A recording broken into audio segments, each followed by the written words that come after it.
Hi guys, welcome. Collective reading tayo ngayon. Tingnan natin kung kaninong energy to, okay? Be open-minded po, hindi halos lahat makaka-resonate, kaya piliin nyo na lamang. And thank you nga po pala sa mga nag-subscribe at sa mga bumabalik. Welcome po tayo.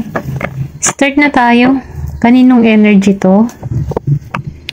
Pwedeng energy mo yung lumabas dito or energy ng person mo. Kaya piliin nyo na lamang po, okay? Thank you. Start na ako.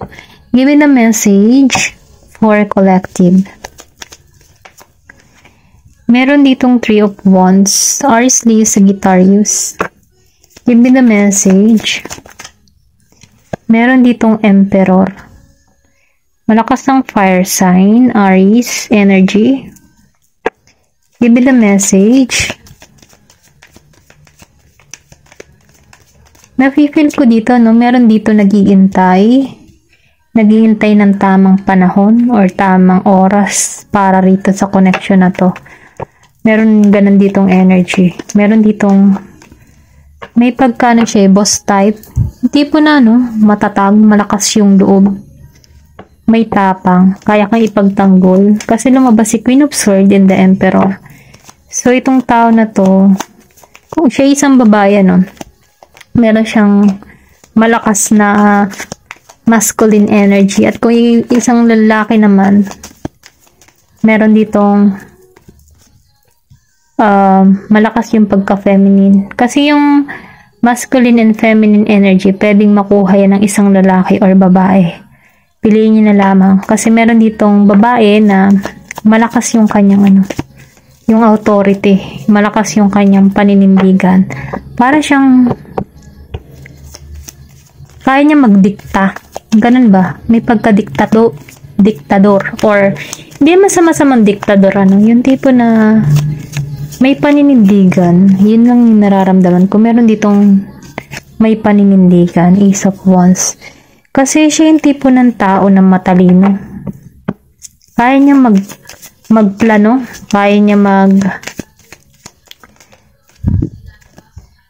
kaya niyang siguraduhin na tama ang lahat. Ganon lang yung nararamdaman ko sa energy na to. Okay, pwedeng energy mo to o pwedeng person mo. Ikaw nakakilala kung ikaw to, okay? At kung ito yung energy ng person mo. Meron ako nakikita dito ng Aries, Leo, Sagittarius, Gemini, Aquarius, Libra. Then ayun, yun lang nafe-feel ko. Okay? Meron ditong Aries, Leo, Sagittarius, malakas ang Aries. Then Gemini, Aquarius, and Libra. Maybe ikaw to or sa person mo. Nakikita ko dito na meron dito naghihintay ng tamang oras, naghihintay ng panahon na pagkilos. Kaya lang itong tao na ito nakaabang pa, may pagpaplanong ginagawa, okay? Ito lang yung nafe-feel ko. Kasi ramdam ng tao na to na hindi pati yung oras kasi wala pang tagumpay. Maybe nagawa to ng strategy para sa connection yung dalawa or pwede rin sabihin ikaw ito, okay? Ito lang yung nafe-feel ko kasi meron ditong nakafocus sa stability niya, sa financial niya, dun pa siya nakapokus ngayon. Or pwede rin sabihin na meron ditong distance, may long distance, or sabihin na malayo sa bawat isa, tawid dagat, or sabihin na merong nag-cross ng country, yung tipong ganun, yung merong travel, kailangan para mapuntahan tong person niya. Ito lang yung nakikita ko dahil lumabas si Two of Wands reverse. So, ibig sabihin, meron ditong umalis, meron ditong nag-travel sa ibang abroad or sa ibang bansa, I mean. Sorry po. Sa ibang bansa, okay? Na nagiging siyang masaya dito. Before, nakakaramdam to ng sobrang pain sa kanyang nararamdaman, okay? Kumbaga sa problema, no? Dahil lumabas siya ng naka-reverse, so I think itong tao na ito, masaya siya kung nasa saan man siya ngayon kasi meron ditong kaliwanagan. Pero ganun pa man, ito yung nagpapahirap si The Sun kasi may layo pa sa bawat isa. Meron pang pangyayari na hindi pa magkasama, hindi pa magkatagpo kasi meron ditong nag-iintay. Yon, ito lang yung nararamdaman ko. Kasi itong tao na to, handa na tong alisan yung mga masasakit na karanasan. Yung masakit bang pangyayari sa kanyang buhay. Meron dito na Gemini, Aquarius, Libra. Meron ditong umalis, inalisan yung mga problema, then nagtungo siya sa kanyang tagumpay o nagkakaroon siya ng kaliwanagan. Ito lang yung nafe-feel ko. Meron ditong umalis, pwedeng ikaw o yung person mo. Then, nakikita ko dito na may travel. Meron ditong umaasenso, umaayos yung pamumuhay niya. Andun siya ngayon sa The Emperor energy na kung saan, stable siya may authority siya at malakas yung energy niya. May tapang at lakas ng loob siya na ikat niya yung mga tao sa buhay niya. Kumbaga, nakapokus siya sa kanyang financial. Pero itong tao na to, may nag-iintay. Okay, ito lang yung nakikita ko. Kasi hindi pa matagumpay yung connection nyo. Hindi pa wala pang pagsasama. Ito lang yung nakikita ko. Or pwede rin sabihin na meron ditong aayos sa connection or nag-iintay lang na may matapos na kontrata. Kasi nakikitaan ko rito na meron ditong umalis. Ayan. Ito lang yung nakikita ko, meron ditong umalis. Tingnan pa natin kung ano pa yung mensahe para sa'yo. Give me more information. Ano yung naghihintay sa connection na to? Ano yung naghihintay? Pagtatagpuin kaya sila ng landas? Itong dalawang to. Magtatagpo kaya muli kayo ng landas? Give me the message. Okay, positive, yes. Okay, ito yung plano niya ngayon. I think itong taon na to, yung si Emperor energy. Nakuha lang to ng lakas, tapang. Yung tipo na secure, may pagka-boss type or sabihin natin na meron na tong naipupundar sa buhay. Meron na tong maayos na pamumuhay. Kasi kaya niyang ikat yung mga bagay-bagay na hindi mabuti para sa kanya. Then, nafe-feel ko itong tao na to, yung meron siyang energy ng pagka-emperor na kapag ginusto niya, talagang ikikilos to. Yan, utang na naman ako. Pasensya na po ha. Yan, talagang kikilos to. Yung tipo na good provider siya, good father, good mother. Ganun yung type na niya. Ganun yung type ng energy ng tao na to. Kasi, meron ditong 4 of Wands, may pagkikita, may reunion. Then, ito lang taong ito yung nag-iintay. Maybe yung kontrata, meron siyang kontratang pinirmahan, kailangan tapusin, mga ganun ba? Kaya hindi pa maayos. Pero itong tao na to, parating. Okay, ito lang na-feel ko, may parating sa'yo. Tingnan pa natin. Give me more information.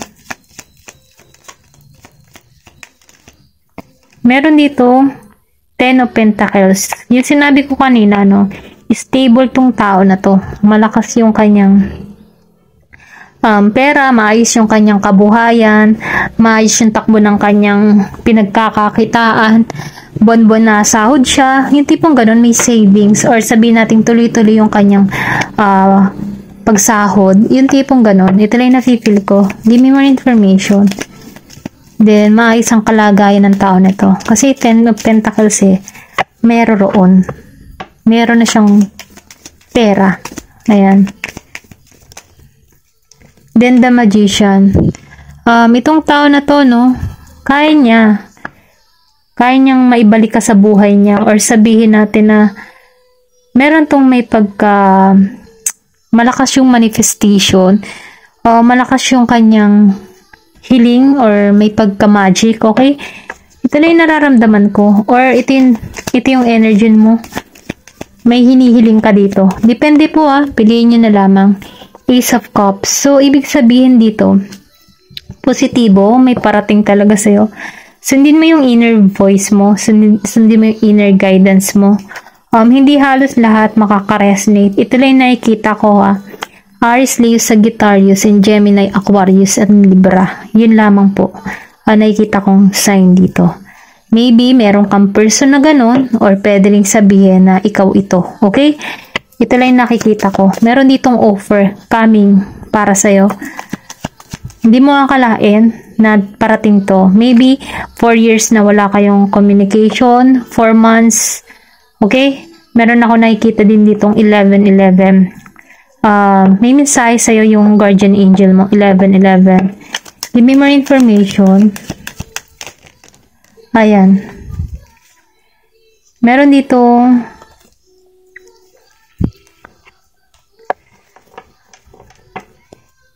okay, itong taong ito, meron tong issue before, meron tong panlulokong ginawa sa'yo. Ito lang yung napifeel ko. Then, si Queen of Swords, King of Cups.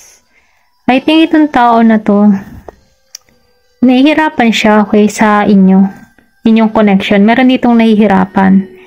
Then, si King of Cups reverse, meron ditong hindi maayos yung kanyang sitwasyon, may mga problemang tinatahak. Nahihirapan siya, naguguluhan siya. Pero ganun pa man, kasi meron ditong nai-stress, hindi nakakatulog. Nahihirapan siya sa kanyang kalagayan, maybe in the budget, or pwede rin sabihin na nahihirapan ka sa sitwasyon before sa tao na to. Yung tipo na hindi mo akalain. Ito lang yung napifeel ko. Merong ganun dito na nag-traitor sa'yo, na nahihirapan sa sitwasyon. So, ngayon, nafe-feel ko dito na meron ditong nai-stress, hindi makatulog. Kulang ang financial, meron nahihirapan. Ayan, ito lang yung nakikita ko dito, Pero ganun pa man, meron ditong parating na offer, promise para sa'yo. Okay? Emperor energy. Pwedeng ikaw to, o pwede yung person mo. Kung ikaw to, I think merong parating sa'yo na new. Kung ayaw mo na sa person mo in the past, merong new kasi promising tong dumating. 4 of Wands. Meron ditong ikakasal. Ito lang yung nararamdaman ko. Tingnan pa natin kung ano pa yung mensahe para sa'yo. Pinaka message,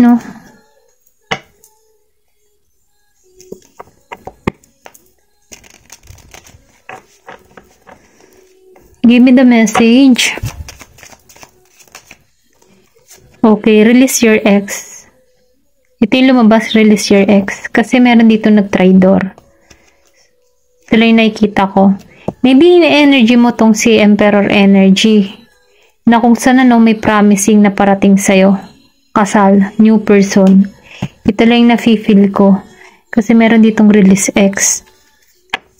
Give me more information. Romantic feeling. Okay, meron ditong parating sa'yo. Your feeling are real and worth exploring. Kumbaga, mararamdaman ng tao na to na totoo ka. Okay? Let your friends help you. Give me more information. Love yourself first.